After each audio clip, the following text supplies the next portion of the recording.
Dear student, you are most welcome to our educational channel mechanical Pandit. और मैं आपके प्यारे पांडे सर। आज ऑपरेशन मैनेजमेंट में हम लोग एक इम्पॉर्टेंट टॉपिक पढ़ने वाले हैं, वेज इंसेंटिव। इंसेंटिव का मतलब आप बेशक बहुत अच्छे से समझते होंगे, नहीं समझते होंगे तो हम आपको बता दें कि एक्स्ट्रा टू दी पेमेंट, ठीक है ना, जिसको हम लोग जो है अतिरिक्त आय बोलते हैं।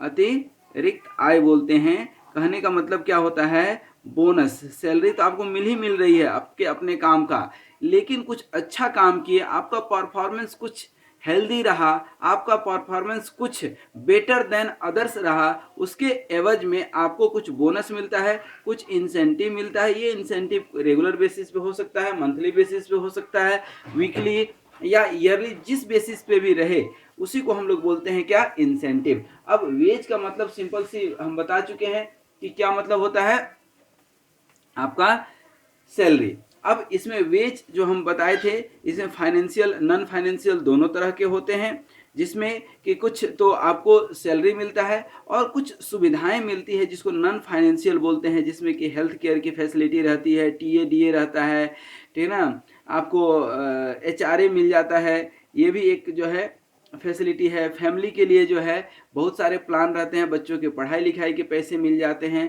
तो ये these are the non financial benefits. ठीक है, ये कौन कौन से फैक्टर्स इन्फ्लुएंस करते हैं ये सब हम बता चुके हैं लेक्चर नंबर 72 में, कि कैसे वेज जो है पे करते हैं, वेज पेमेंट करने के क्या कैरेक्टरिस्टिक्स हैं। और ये सब जो है 72 के बाद 73 में हम बताए थे कि methods of wage payment, wage payment करने का कौन कौन सा मेथड होता है। उस मेथड में हमने दो मेथड आपको मेनली बताए थे, टाइम वेज और पीस वेज। अब ये डिटेल में आपको पढ़ने के लिए लेक्चर नंबर 73 जस्ट इसके पहले थोड़ा देखना होगा, क्योंकि टाइम वेज में हम लोग समय के हिसाब से पेमेंट करते हैं और पीस वेज में हम लोग जो है आउटपुट के हिसाब से पेमेंट करते हैं। प्राइवेट सेक्टर में ज़्यादातर यही चलता है, नो आउटपुट नो पेमेंट। लेकिन सरकारी नौकरी में टाइम वेज के हिसाब से आज भी चल रहा है, ठीक है ना। इसीलिए लोग सरकारी नौकरी 10,000 में भी पसंद करते हैं और प्राइवेट में 50,000 में भी दिक्कत होती है। आइए समय न गंवाते हुए 2 मिनट आपको समझा दिया हमने। अब देखिए वेज इंसेंटिव। वेज इंसेंटिव मतलब it is one kind of reward. ये क्या है, अपने आप में क्या है, एक रिवार्ड है, एक रिकॉग्निशन है, एक रिकॉग्निशन है for the workers those who are working more efficiently, ठीक है ना, those who are motivated and encourage, ठीक है ना, जो उत्साहपूर्वक काम कर रहे हैं उनके लिए अपने आप में एक ये काम जो है बहुत इम्पोर्टेंट है कि उनको इसका जो है रिकॉग्निशन मिल रहा है। और रिकॉग्निशन बहुत सारे टर्म्स में मिलते हैं जो अभी हम बात करेंगे। सबसे पहले जो है, अब जैसे कि हमने आपको बताया कि इंसेंटिव में, इंसेंटिव जो है दो तरह का होगा। पहला क्या होगा, फाइनेंशियल, और दूसरा होता है नॉन फाइनेंशियल। अभी हमने आपको दिखाया भी था, इसी को थोड़ा सा और डिटेल में बताएंगे, फाइनेंशियल एंड नॉन फाइनेंशियल। अब ध्यान दीजिएगा, फाइनेंशियल में भी जो है दो तरह का प्लान है। फाइनेंशियल में भी दो तरह का होता है, एक होता है डायरेक्ट और दूसरा होता है इनडायरेक्ट। पहले इनको समझिए तब फाइनेंशियल समझाएंगे। देखिए डायरेक्ट फाइनेंशियल प्लान में क्या होता है कि workers are paid in proportion to their output. मतलब जो आपको पैसा मिलेगा, दैट मीन्स की जो सैलरी मिलेगी, that will be directly proportional to the output. यहाँ पर इंडिविजुअल, है ना, इंडिविजुअल एफर्ट काम करता है कि आप अकेले जो है मिलकर कितना मेहनत किए, और ग्रुप में भी पूरा ग्रुप को भी मिलता है कि मतलब एक ग्रुप में, एक टीम में 10 लोग हैं और 10 ने अच्छा काम किया, क्योंकि टीम जो है कहीं भी जीत हासिल करती है, विन करती है। इंडिविजुअल आदमी काम नहीं करता है, इंडिविजुअल भी कुछ होता है, लेकिन ज़्यादातर वर्क जो होते हैं मैन्युफैक्चरिंग में, जैसे कोई प्रोजेक्ट है, प्रोजेक्ट 3 महीने में कंप्लीट होना था, आपने 2 महीने में कर लिया, तो इंसेंटिव आपको मिलता है। तो अकेले तो नहीं कर सकते हैं ना, वो एक टीम है पूरा, जिसमें mechanical, electrical, labour, supervisor, manager, engineer सब उसमें शामिल हैं, ठीक है ना, वर्कर, सप्लायर सब उसमें शामिल है। तो ये होता है आपका डायरेक्ट इंसेंटिव प्लान, या इसी को हम लोग बोलते हैं ग्रुप इंसेंटिव प्लान में बोलते हैं, group incentive, group incentive plan भी बोलते हैं इसको, ठीक है। इसके परफॉर्मेंस पे जो है टोटली जो है ऑर्गेनाइजेशन का परफॉर्मेंस ग्रुप पे भी डिपेंड करता है और इंडिविजुअल पे भी डिपेंड करता है। That means the workers are being paid under these plans upon their base rate, जो भी उसकी बेसिक सैलरी है, मान लीजिए उसकी बेसिक सैलरी 10,000 पर मंथ है, 10,000 पर मंथ है, तो उस पर 5%, 10% एक फिक्स्ड जो है अमाउंट जो है इंसेंटिव के रूप में मिलता है। जैसे उसने बहुत अच्छा काम किया, कोई प्रोजेक्ट टाइम से पहले कंप्लीट कर दिया, या कोई कंप्लेन है उसको जो है सॉर्ट आउट कर दिया, कोई प्रॉब्लम है उसका सॉल्यूशन उन्होंने दे दिया, ठीक है ना, विद इन दी टाइम, तो एक फिक्स प्लान है कि आपकी सैलरी का 5% मिलेगा। बहुत सारे कंपनियों में होता है कि बेसिक सैलरी बहुत कम होता है, लेकिन इंसेंटिव मिला के 10,000 की जगह उसको मिलता है 40,000, तो खुश होता है, तो जी जान लगा के काम भी करता है।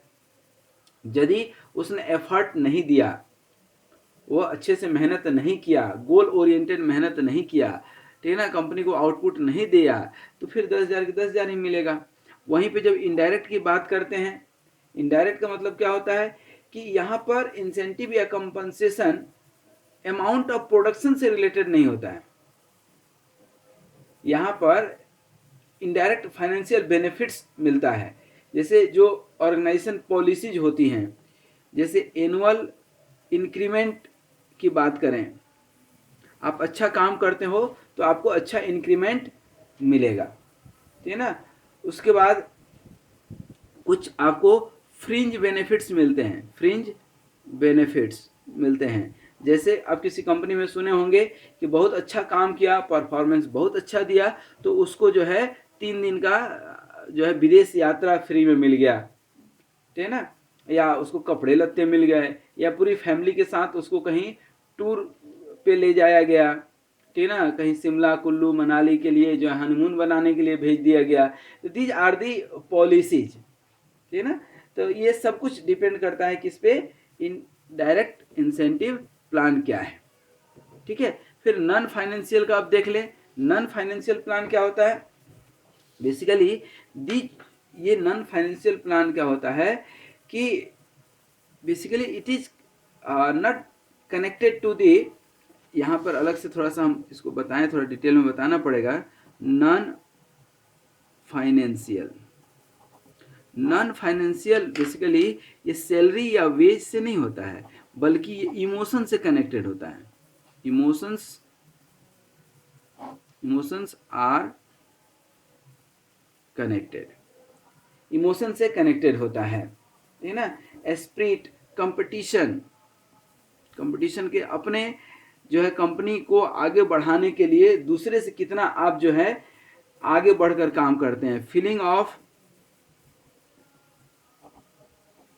Feeling of, feeling of inclusion, उस कंपनी से आपका कितना ज्यादा जुड़ाव है। ग्रेटिट्यूड, ग्रेटिट्यूड, है ना। Same of poor performance, sorry, same of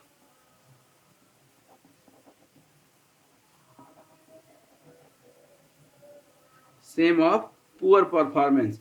same of poor performance क्या है कि जैसे कंपनी घाटे में जा रही है तो उसके लिए आपके मन में जो है टेंशन है, चिंता है, ठीक है, इसी को क्या बोलते हैं, सेम ऑफ पुअर परफॉर्मेंस। तो इस तरह से आप देखेंगे वेज इंसेंटिव। तो वेज इंसेंटिव कितने टाइप्स के हो गए अभी आप बात कर लेते हैं। Wage incentive, classification for wage incentive. तो वेज इंसेंटिव प्लान्स कौन कौन से होते हैं जरा सा आप देखिए। सबसे पहले जो है 2-3 टाइप के आपको बताते हैं। सबसे पहला होता है ग्रुप इंसेंटिव प्लान। क्या? Group incentive plan. और दूसरा होता है जो कि डिपेंड करता है आपका प्रोडक्शन बेस्ड,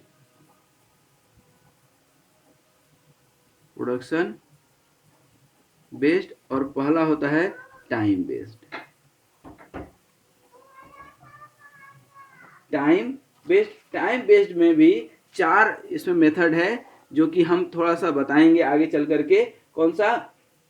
हाल से प्लान, दूसरा होता है रोवन प्लान, तीसरा होता है इमर्शन प्लान, और बिडॉक्स प्लान।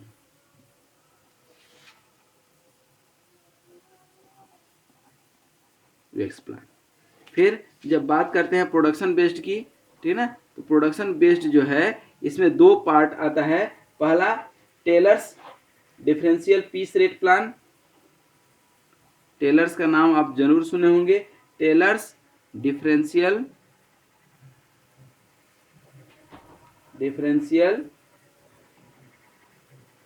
पीस रेट प्लान, क्योंकि एक होता है पीस रेट, एक होता है टाइम रेट, और दूसरा जो होता है गैंट्स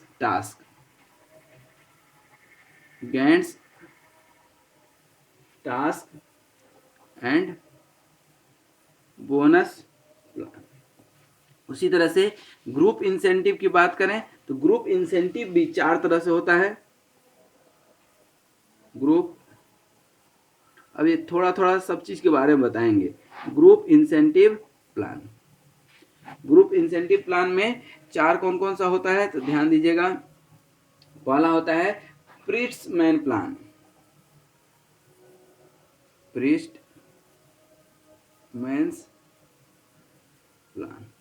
दूसरा होता है स्केलन प्लान, उसके बाद होता है को पार्टनरशिप, और चौथा और लास्ट होता है प्रॉफिट शेयरिंग। कि जैसे ग्रुप इंसेंटिव है तो 4 लोगों में बांटना है, तो कैसे बांटेंगे? ये एक ग्रुप में 10 लोग हैं, किसको ज़्यादा मिलेगा कम मिलेगा? क्योंकि कंपनी ने तो उस टीम को दे दिया 1 लाख रुपया कि आपस में बांट लो, तो क्या 10-10 हज़ार इक्वली बांट लें, या कोई दूसरा मेथड है? तो इसके लिए जो है बहुत सारे मेथड हैं जो कि हम एक एक करके जो है अभी आपसे डिटेल में डिस्कस इसके लिए करेंगे। ठीक है, अब आइए इसमें जो है एक एक, जैसे अभी सबसे पहला हमने आपको बताया क्या, टाइम बेस्ड। ये क्या है? Time based plan. तो टाइम बेस्ड हम देखें, टाइम बेस्ड में जो है टाइम बेस्ड में सबसे पहला जो प्लान है वह कौन सा है? थोड़ा थोड़ा डिटेल भी बताते जाएंगे। हाल से प्लान। अब ये हाल से प्लान क्या होता है कि अभी हाल से आप समझ सकते हैं कि एक साइंटिस्ट का नाम था, एक मतलब जो है रिसर्चर का नाम था जिसने इसको डेवलप किया, और ये डेवलप करने के साथ ही एक इम्पेरिकल फार्मूला इन्होंने डेवलप किया है, ठीक है ना। ये बेसिकली जो है स्टैंडर्ड टाइम से जो है लिंक्ड है। कैसे? तो देखिए इसका फार्मूला जो है उन्होंने जो लिखा है, इंसेंटिव कैसे निकालेंगे, तो टोटल टाइम, ये टाइम बेस्ड प्लान है, T into rate number of piece produced within that time, plus, और ये अब इम्पोर्टेंट है, S minus T plus divided by 2 into R. यहाँ पर ध्यान दीजिएगा, एस क्या है? स्टैंडर्ड टाइम और allowed time to complete the job. Standard time, और टी क्या है आपका? Time taken. अब ध्यान दीजिएगा, स्टैंडर्ड टाइम 2 घंटा है, उसने लिया 3 घंटा, तो ये और कम ही हो जाएगा, इंसेंटिव मिलना तो दूर, सैलरी भी कट जाएगी। ये तो टी इंटू आर क्या है? सैलरी है, ठीक है ना। और आर क्या है? आवरली वेज, ठीक है ना। रेट मतलब 10 पर आवर, ऐसे मान लीजिए, ऐसे है आर एस 10 पर आवर, तो उस हिसाब से क्या रेट है। इसका एडवांटेज क्या है कि it guarantee minimum wage to all workers. जब ये निगेटिव जाएगा ना तब इसको नहीं जोड़ेंगे, ध्यान रखिएगा, इसका ये एडवांटेज है। इसमें इफिशियंट वर्कर जो है बेटर रिजल्ट पा लेता है क्योंकि अच्छा खासा रेट मिल जाता है। एम्प्लॉयर जो है जो काम करा रहा है उसको भी अच्छा खासा फायदा मिल जाता है क्योंकि मिनिमम वेज रेट में उसको मैक्सिमम आउटपुट मिल जाता है। ये सिंपल कैलकुलेशन पे बेस्ड है और कोई ओवर स्पीड या ओवर हेड या ऐसा कोई डिफ़िकल्ट इन प्रोडक्शन या कैलकुलेशन में ऐसा कुछ नहीं है। These are the advantage. लेकिन यदि लिमिटेशन की बात करें तो workers are not given full reward to their efforts, ये पार्शियल एफर्ट है, ये इसका लिमिटेशन है, ठीक है ना। It is also fixed to set the standard time. Production में स्टैंडर्ड टाइम सेट करना भी डिफिकल्ट होता है। फिर quality of product is also important. ये दो तीन इसकी शॉर्ट कमिंग्स हैं कि क्वालिटी कौन डिसाइड करेगा, स्टैंडर्ड टाइम कैसे डिसाइड होगा, और तीसरा कि कोई बहुत ज़्यादा काम किया तो भी उसको पार्शियल ही बेनिफिट इसका मिलता है। दूसरा जो प्लान हम लोगों ने देखा था हाल से हो गया रोवन प्लान। रोवन प्लान भी देखते हैं, ये भी मैथमेटिकल बेस्ड ही है।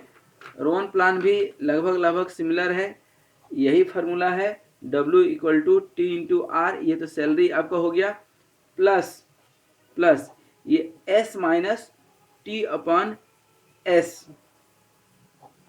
इंटू टी इंटू आर, ये आपका फार्मूला हुआ। इस फार्मूला में आप ध्यान देंगे कि यहाँ पर क्या लिए थे, एवरेज लिए थे 2, ठीक है ना। यहाँ पे क्या ले रहे हैं, स्टैंडर्ड टाइम, ये परसेंटेज निकलता है, ये क्या निकलेगा, परसेंटेज निकलेगा। लेकिन फिर भी इस फार्मूला में जब आप जो है इंसेंटिव निकालते हैं रख करके तो हाल से ज़्यादा अच्छा इंसेंटिव इसमें मिल जाता है। तो कोई कोई कंपनी रोवन प्लान भी जो है यूज करती है। इसका भी उसी तरह से कुछ एडवांटेज है और हर प्लान का कुछ डिसएडवांटेज है। एडवांटेज है कि ये मिनिमम वेज रेट प्लान करता है, हाल से बेटर अच्छा प्लान है। And worker is not induced to rush through the work because bonus increases at decreasing rate of higher level और efficiency, क्योंकि ये जो है स्टैंडर्ड टाइम से डिवाइड हो रहा है, ध्यान दीजिएगा, ठीक है ना। एक तीसरा जो प्लान था वो कौन सा प्लान था, इमर्सन प्लान। इमर्सन प्लान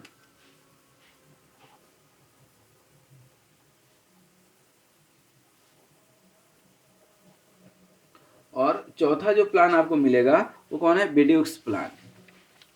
मैं लिख देता हूं, उसके बाद फॉर्मूला लिखूंगा, बेड्यूक्स प्लान जो है। तो पहले तो इमर्सन प्लान समझिए। इमर्सन प्लान क्या है, ये भी टेलर के द्वारा ही डेवलप किया गया है। इसमें जो है ये स्टैंडर्ड आउटपुट है ना, स्टैंडर्ड आउटपुट और efficiency, standard output is directly proportional to the efficiency of worker। मतलब यहाँ पर क्या होता है कि जैसे 10 वर्कर काम कर रहे हैं तो वर्क स्टैंडर्ड जो सेट करते हैं इसमें से दी बेस्ट आउटपुट किसने दिया उसी को स्टैंडर्ड सेट कर लेते हैं, ठीक ना। और एक एवरेज रखते हैं। जैसे मान लीजिए कि 100 जो है ना क्वांटिटी प्रोड्यूस करना है तो एक स्टैंडर्ड रख लेंगे कि भाई 70 से ऊपर जो भी प्रोड्यूस करेगा उसको इंसेंटिव मिलेगा, उसको इंसेंटिव मिलेगा, ठीक है ना। जैसे 70 क्वांटिटी को क्या मान लिए, 100% मान लिए, तो 100 को क्या हो जाएगा, अब ये 70 का 100 निकाल देंगे, ठीक है ना। तो लगभग ये कितना आ गया आपका, 40% के आसपास आ गया। 30 डिवाइडेड बाई 70 तो 7 4 28, मतलब 42-43% के आसपास जो है इसको एडवांटेज मिल जाएगा क्योंकि 70 क्वांटिटी को 100% माने हैं, वो 100 प्रोड्यूस किया तो 43% उसको इंसेंटिव मिल जाएगा। ये जो है इसका बेनिफिट यही है कि ये इजी टू अंडरस्टैंड है कि हमें 70 से ऊपर प्रोड्यूस करना है। जितना ऊपर प्रोड्यूस करेंगे, जैसे 70 का 10% कितना हुआ, 77 प्रोड्यूस कर दिया तो 10% उसको इंसेंटिव मिल गया। सिंपल सा हिसाब जो है लेकर के इसमें काम करते हैं। बेडॉक्स में भी उसी तरह से लगभग, इसमें भी जो है जितने भी वर्कर्स हैं इसमें टाइम सेविंग के जो हिसाब से एक रेशियो बना लेते हैं, ठीक ना। रेशियो क्या रहता है जनरली 3/4 to 1/4, मतलब ये 3/4 एटलीस्ट आप 75%, मतलब 25% आप बचाते हैं या 25% ज़्यादा कमा आउटपुट देते हैं, तभी ये प्लान आपके ऊपर लागू होता है। मतलब आप ऐसे समझिए कि 16 क्वांटिटी प्रोड्यूस करना है, स्टैंडर्ड क्वांटिटी, 16 का 25% कितना हुआ 4, मतलब आप 20 कम से कम करेंगे तो ही आपको कोई बोनस मिलेगा। दैट मीन्स कि standard time for each job is being determined in terms of minute which are called Bedaux point. ये विडॉक्स पॉइंट में जो है एक स्टैंडर्ड टाइम निकालते हैं, विडॉक्स पॉइंट बोलते हैं। तो आप कई बार जो है इंडस्ट्री में सुनते होंगे, वर्कर बोलते हैं कि हमको 10 बी पॉइंट मिल गया। 10 बी पॉइंट मिल गया मतलब क्या कि 25% करके उन्हें 10 बार बचा लिया। एक बार आपने 25% परफॉर्मेंस अच्छा दिया तो 1 पॉइंट हो गया। मतलब ये तो हम एक एवरेज बता रहे हैं, कंपनी अपने हिसाब से, यहाँ तो हमने 75 बोला, हो सकता है कंपनी 50 सेट कर दे, ठीक है। तो ये जो है बी पॉइंट के हिसाब से कैलकुलेट होता है। तो these are the method which are being calculated for time based. तो Halsey plan, Rowan plan, Emerson and B plan हमने आपको बता दिया। अब इसी में आगे आइए, तो अब क्या रहेगा production based plan. Production based plan में सबसे पहला कौन सा है आपका टेलर। तो Taylor differential piece rate plan, Taylor's differential piece rate plan, ठीक है। अब यहां ध्यान दीजिएगा, इसमें जो है चूंकि टेलर के द्वारा जो है ये प्रतिपादित है, इसलिए इसको हम लोग साइंटिफिक मैनेजमेंट मेथड भी बोलते हैं। इसमें जो प्रिंसिपल काम करता है कि इफिशिएंट वर्कर एंड जो है जो इफिशिएंट वर्कर है, इन्होंने टेलर ने किया कि इफिशिएंट जो वर्कर है उसको तो इंसेंटिव मिलेगा, लेकिन एट द सेम टाइम इनइफिशिएंट जो होगा, इनइफिशिएंट वर्कर जो होगा उसको पेनाल्टी भी लगेगा। ये उन्होंने एक मेथड दिया, ठीक है ना, कि ऐसा नहीं कि सब जो है एक तरफ से ऐसे ही चलते रहेगा, नहीं, उसको पेनाल्टी भी मिलना चाहिए, ऐसा उन्होंने प्रपोज किया, ठीक है। तो ये क्या कहलाता है टेलर्स जो है अब इसमें जो है Taylor's differential piece rate plan. जैसे किसी इसने 100 किया, 100 प्रोड्यूस करना था मिनिमम मान लीजिए कि 80 प्रोड्यूस करना था, ऐसा मान लीजिए, और इसने 100 प्रोड्यूस किया तो इसको इफिशिएंट बोलेंगे, लेकिन इसने प्रोड्यूस किया 60 तो इसको पेनलाइज भी करेंगे। उन्हें रिवार्ड रिकॉग्निशन के साथ साथ पेनाल्टी भी इसमें रहेगा। स्टैंडर्ड टाइम फिक्स कैसे करेंगे, ठीक है ना। तो यहाँ पर टाइम एंड मोशन स्टडी का यूज करते हैं। टाइम एंड मोशन स्टडी पढ़ चुके हैं अपने वीडियो में, बहुत सारे वीडियो में है। Time and motion study is used to set the standard time, ठीक है ना। इसके फायदे क्या है, इसके जो है कि मिनिमम वेज जो है, इसके जो फीचर्स हैं, सबसे पहले फीचर्स जान लीजिए क्या है। मेनली फीचर्स है कि मिनिमम वेज जो है वो कोई गारंटी नहीं है। स्टैंडर्ड टाइम फिक्स है for completing the task complete करना है, और different rates are fixed for taking standard time और more. Higher rate is given if work is completed in standard और less time. At the same time lower rate is, एक higher rate मतलब 100 पर quantity हम produce करेंगे, और एक 10 तो नहीं लेकिन 40 पर क्वांटिटी कर देंगे। तो देख रहे हैं कितना डिफरेंस है। कि यदि आपको 50 क्वांटिटी प्रोड्यूस करना ही करना है तब तो 100 के हिसाब से लगाएंगे, और 50 से कम जैसे ही आप प्रोड्यूस किए तो 40 के हिसाब से लगा देंगे, तो कितना लॉस हो जाएगा। तो मतलब एक फैक्टर हम दे करके रखते हैं कि 0.4 या 0.2 से उसी हिसाब से प्लस करेंगे, उसी हिसाब से माइनस भी करेंगे, ठीक है ना। मेथड तो इसका साफ है, एडवांटेज यदि साफ है कि ये सिंपल टू अंडरस्टैंड है, मूर्ख से मूर्ख आदमी समझ जाएगा कि भैया इससे कम करेंगे तो बहुत ज़्यादा लॉस है, तो जी जान लगा के काम करेगा, ठीक ना। ये एक पहला ऐसा मेथड है जो प्राइवेट सेक्टर में सबसे ज़्यादा यूज होता है, और इसके चलते वर्कर को पेनलाइज भी किया जाता है। सैलरी मिलना था 10,000, मिला 6,000, क्यों? क्योंकि आउटपुट सही नहीं रहा।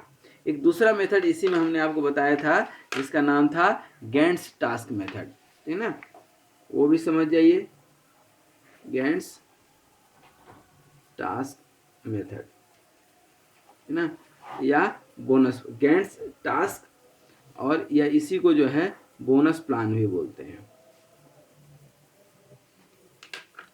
अब ये बोनस प्लान क्या होता है, तो अब आपको ये भी गैंट चार्ट जो पढ़ते थे ना, ये वही साइंटिस्ट हैं, ठीक है ना। ये दोनों बहुत हद तक मिलता जुलता प्लान है ना। इसमें भी जो है workers are guaranteed minimum wage for taking standard time और मोर, और यदि लेस टाइम होता है तो उसमें जो है कम टाइम में सामने वाला आउटपुट ज़्यादा अच्छा दे देता है, तो उसको अकॉर्डिंगली जो है बोनस मिलता है, ठीक है ना। इसी में जो है ग्रुप इंसेंटिव प्लान की भी बात करते हैं। किसकी बात करते हैं? ग्रुप इंसेंटिव प्लान की जब बात करते हैं तो उसमें ये गैंट टास्क ज़्यादा यूजफुल होता है, ठीक है ना, कि इंडिविजुअल तो काम कर ही रहा है, लेकिन कुछ ऐसे काम होते हैं जो टीम के द्वारा ही संभव है, ठीक है ना। अब टीम में सभी लोग अच्छा काम करेंगे तभी टीम अच्छा काम करेगी। टीम में 10 लोग हैं, 10 में 8 अच्छा काम कर रहे थे, 2 थोड़ा बहुत माइनस में भी है तो खींच लेगा, लेकिन उल्टा नहीं होगा कि 2 अच्छा काम करे और 8 जो है बेगारी काटे, तो ये संभव नहीं है, ठीक है ना। ये सुटेबल कहाँ पे होता है कि इंडिविजुअल जो है, ये ग्रुप इंसेंटिव प्लान हम जनरली वहाँ लगाते हैं जहाँ पे इंडिविजुअल का जो है कैलकुलेशन जो है संभव नहीं है। वर्कर्स कंपेयर करते हैं, यार हमने अच्छा किया, नहीं, सबने अच्छा किया, ये जो है टीम का काम है। इसमें इंडिविजुअल स्किल, ठीक है ना, बहुत इंपॉर्टेंट होता है, क्योंकि डिफरेंट टाइप्स ऑफ स्किल होते हैं यूज, और एक आदमी के पास सारे स्किल तो हो नहीं सकते हैं, इसलिए जो है इसमें जो है completion of the task is linked with collective efforts of the group.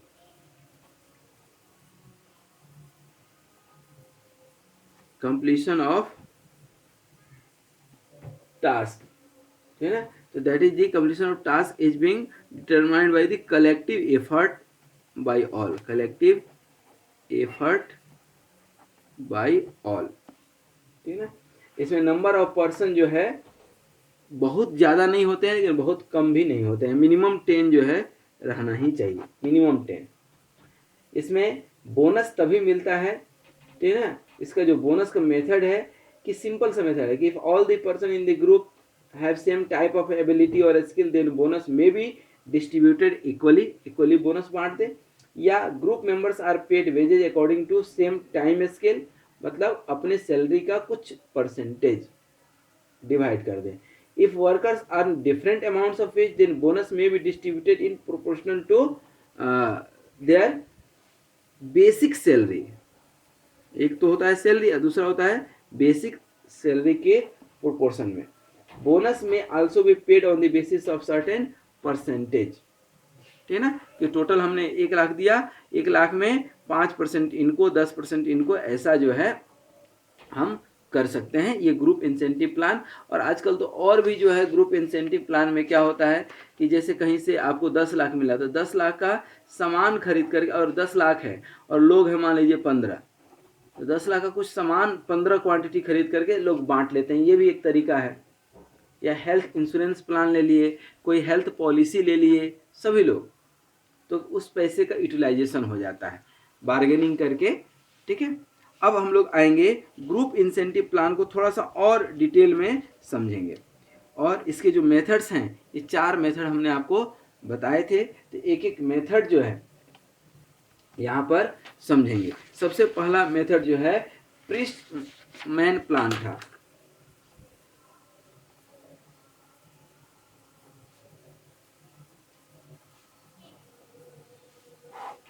प्रिस्टमैन plan, ये प्लान ये कहता है कि एक स्टैंडर्ड प्रोडक्शन जो इंटरप्राइज का है, तो प्रोडक्टिविटी एक स्टैंडर्ड से इंक्रीज करती है, मतलब जो उनका क्या कह सकते हैं, प्रोडक्टिविटी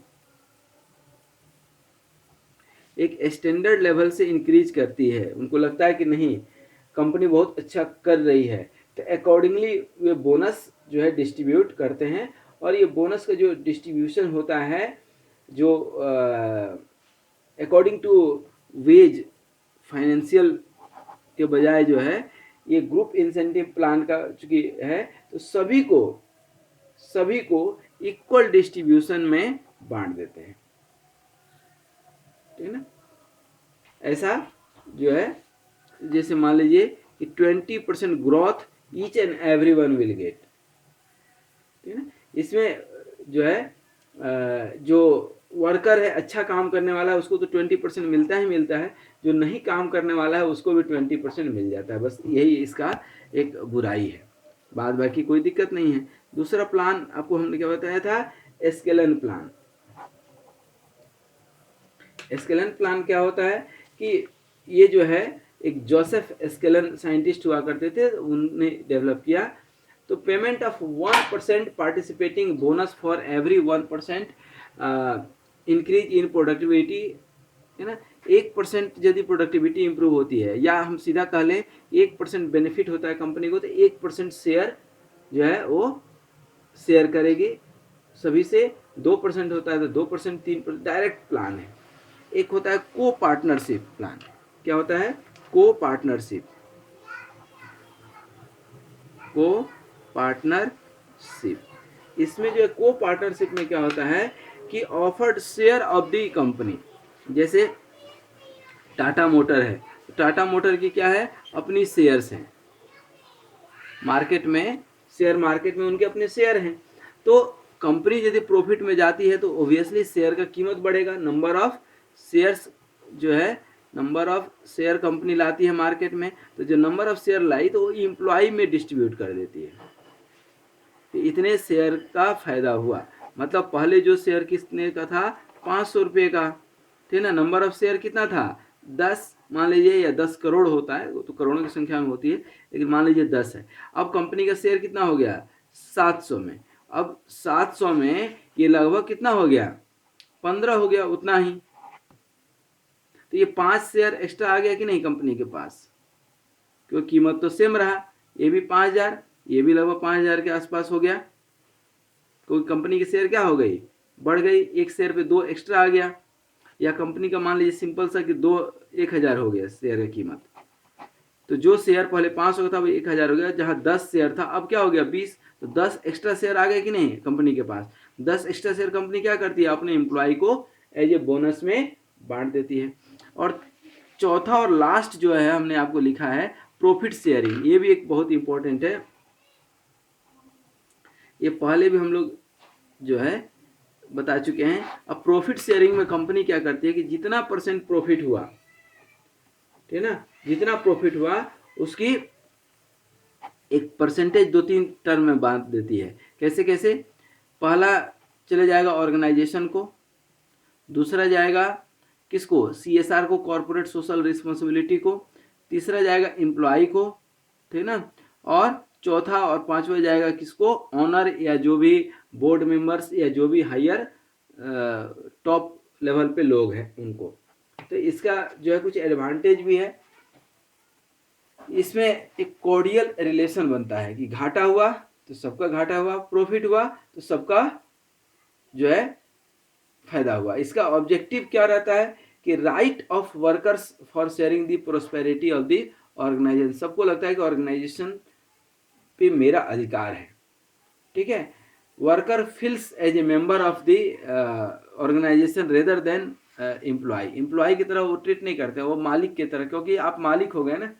प्रॉफिट घाटा हुआ तो घाटा, कोई घाटा होगा तो सैलरी भी घटेगी, प्रॉफिट होगा तो, अब ये प्रॉफिट कब होगी, ठीक है ना, या प्रॉफिट जब शेयरिंग करते हैं तो इसका एडवांटेज क्या है कि प्रोडक्टिविटी बढ़ाने की सभी लोग कोशिश करते हैं, तो कंपनी की प्रोडक्टिविटी बढ़ती है, इससे कंपनी की प्रोडक्टिविटी इससे बढ़ती है। एक कोर्डियल रिलेशन बनता है, आत्मीय जो रिश्ता बोलते हैं, कोर्डियल रिलेशन बनता है, ये एक फायदा हो गया। लेबर टर्नओवर, लेबर छोड़कर कंपनी नहीं जाती है। Extra income of the worker बढ़ जाता है।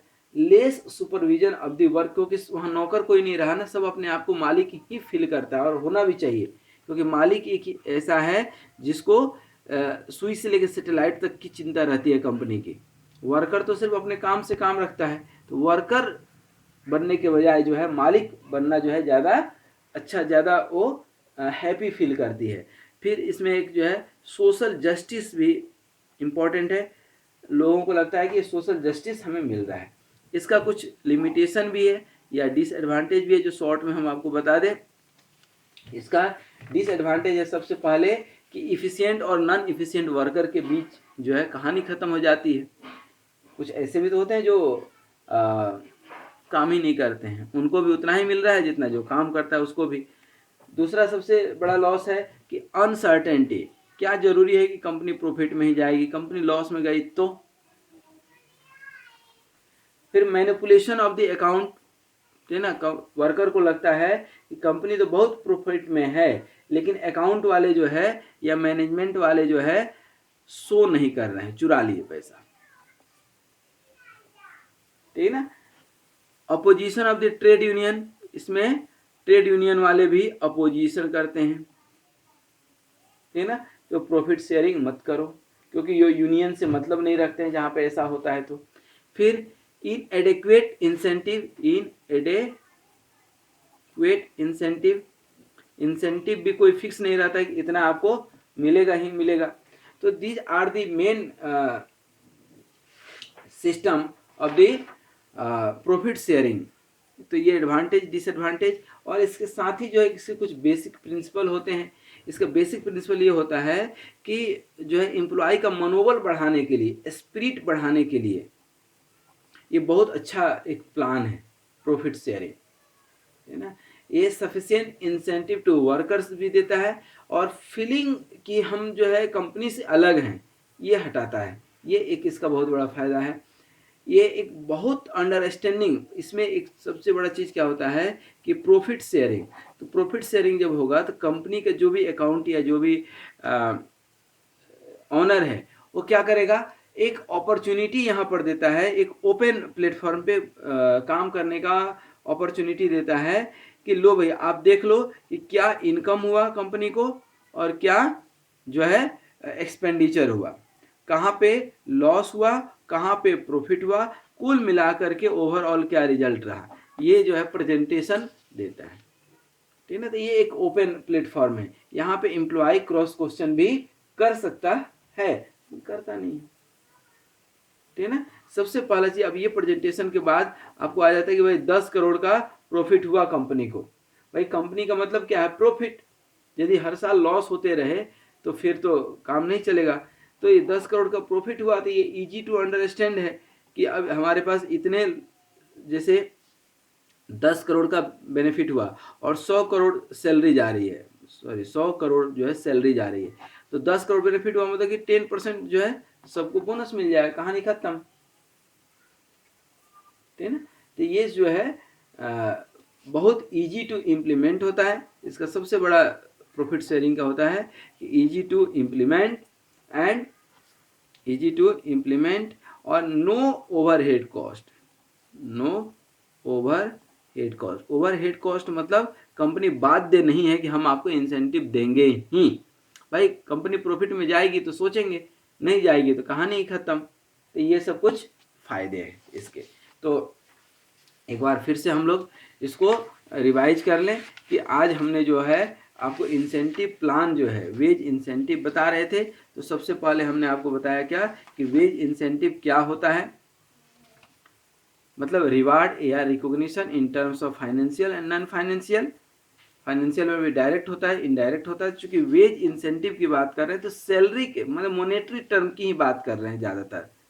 तो ये सब हमने बताया। नॉन फाइनेंशियल में क्या होता है, ठीक है ना, ये भी हमने आपको बताया। तो मेनली चूंकि वेज इंसेंटिव प्लान की बात कर रहे हैं तो वेज इंसेंटिव प्लान हो गया। कितने टाइप्स के होते हैं, टाइम बेस्ड होता है और प्रोडक्शन बेस्ड होता है। टाइम बेस्ड के भी 4 हैं, प्रोडक्शन बेस्ड के भी 2 हैं और ग्रुप इंसेंटिव के फर्दर 4 जो है हमने डिवीजन किए। फिर उसके बाद ये टाइम बेस्ड का जो है हमने आपको बताया कि हाल से plan, Rowan plan, immersion and widows कैसे कैलकुलेशन होता है, कितना बोनस किसको देना है। और फिर ये जो है आपका टेलर जो पीस रेट प्लान हमने आपको बताए, वो पीस रेट प्लान का जो है कहाँ गया, ये वाला दोनों का हमने बताए हैं, ठीक है ना, कि एक जो है आपका टेलर्स और दूसरा जेंट्स, दोनों काफ़ी हद तक मिलता जुलता है। और लास्ट में हमने ग्रुप इंसेंटिव प्लान, जैसा कि आप यहाँ देख रहे हैं, ग्रुप इंसेंटिव प्लान हमने बताए हैं। चारों प्लान जो है एक एक करके बताए, शॉर्ट में चूंकि हम बताने की कोशिश किए हैं। और कैसे प्रॉफिट शेयरिंग प्लान कुल मिला करके यदि आज के डेट में देखा जाए तो बड़े बड़े ऑर्गेनाइजेशन प्रॉफिट शेयरिंग पे बेस होते हैं। लेकिन इसमें इसका सबसे बड़ा ड्रॉबैक ये होता है कि वर्कर को लगता है कि कंपनी प्रॉफिट में है और ऑनर को लगता है कंपनी प्रॉफिट में नहीं है। रीजन उसका सिर्फ इतना सा है कि वर्कर तो ये सोचता है कि 10 रुपये में फायदा हो तो हमको कुछ मिलेगा। वर्कर पहले ही सोच के रखा था कि हमको 40 करोड़ का बेनिफिट होना चाहिए, 40 करोड़ के ऊपर होगा तो हम प्रॉफिट शेयरिंग करेंगे।